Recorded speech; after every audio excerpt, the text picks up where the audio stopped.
I told people, some people say I'm good at marketing. I said, this man's better.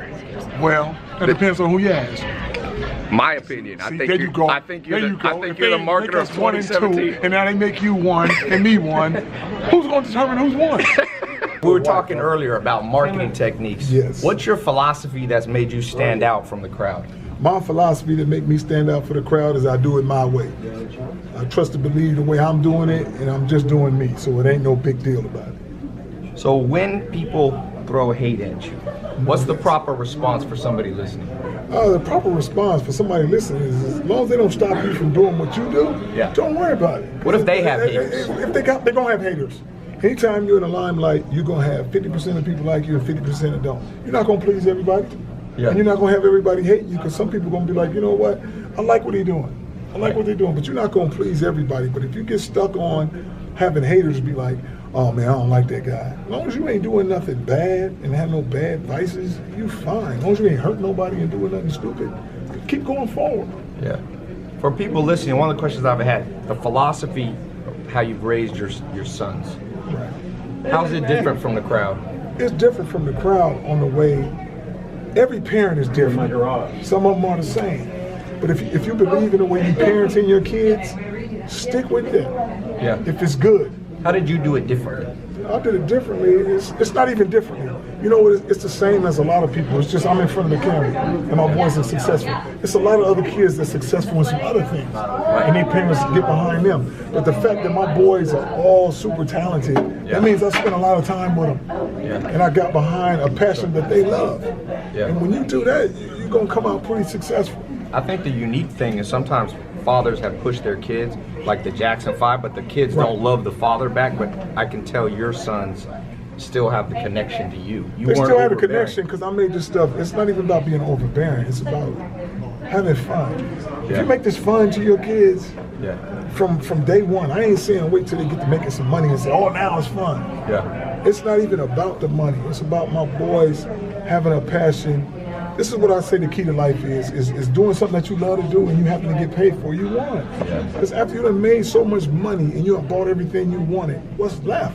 If you don't have a passion for nothing, you're just sitting with a lot of money. And guess what? Now you got some bad vices to say, you know what? I need something to get me over this high. I need to drink. I need to smoke. I need to do something to give me a buzz and say, oh, this is it. Boys ain't like that. My boys is on one goal, to be the best players in the world. So your son, what do you tell him now? He's playing for the Lakers. The Lakers are doing better than they've done in years. The Lakers what do you tell? The Lakers are losing right now. They suck right now. And like I said, it's a very fixable problem.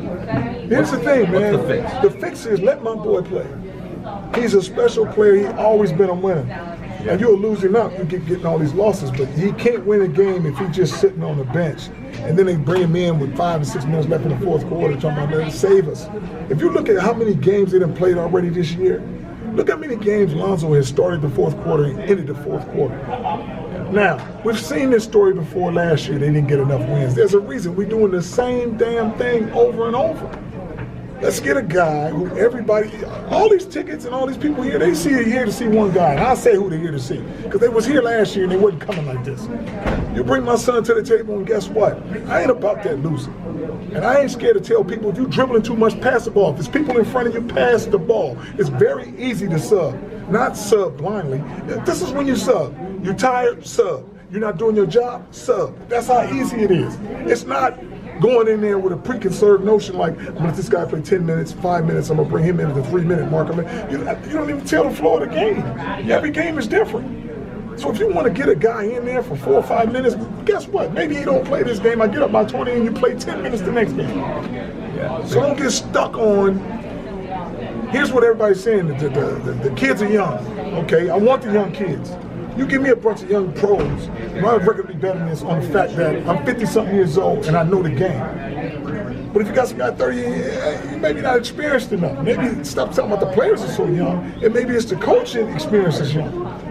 Yeah, nobody don't want to say that, but I'll say it because I'm 50 years old and I know the game. You give me those guys and I guarantee you they'll be in a much better position than this is, because you're not playing the guys, you're not getting the best out of a lot of people. It's just like you get you a Rolls Royce, man, and you go have a 10-cent dude tune it up. It's gonna look like a beautiful car. The Lakers are a beautiful franchise. it just, if you don't have the right spark plugs in that thing, this is a waste. You just got a bunch of young kids running loose. You don't know how to get the best out of none of them. Yeah. Because this system right here is not getting the best out of Zoe. He can make every pass on the court. He can make everybody effective. But when he takes off and you want to play fast, if I look back and I play, let's say I got my boy playing a game. If I got 4 people behind him, all 4 of y'all coming out because you ain't running fast enough. Why are you jogging behind him? Talking about we get ready to set up a play. Sprint to the end so we can throw the ball ahead. If we want to play fast, we want to play slow, walk up, man. They got 12 different people taking the ball out. I only need one guy taking the ball out. And you know which one that is? Whoever the slowest one on the team take the goddamn ball out. But you're not going fast. It's very simple. And now I don't have these 4 guys. Every time they score a bucket, I don't have who gonna take it out this time. Who gonna take it out next time? I can fix all this stuff, man. Just play around my boy.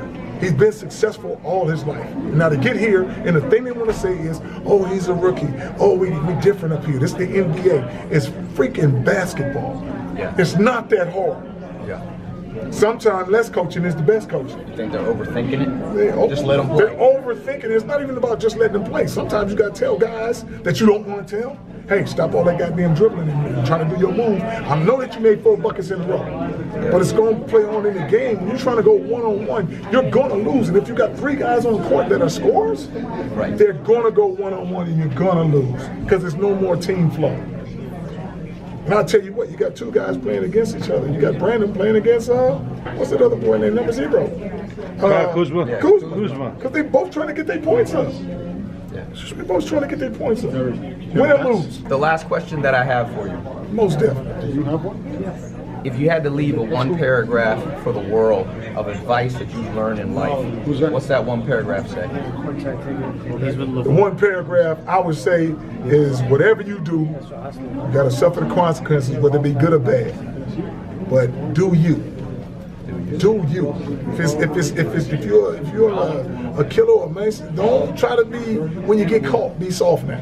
If you're gonna be true to yourself whatever you do and suffer the consequences. Some of them are good, some of them are bad. But to be true to yourself. Tell him about that big baller And he's a good friend. With the social media hand guy right here. He do his thing.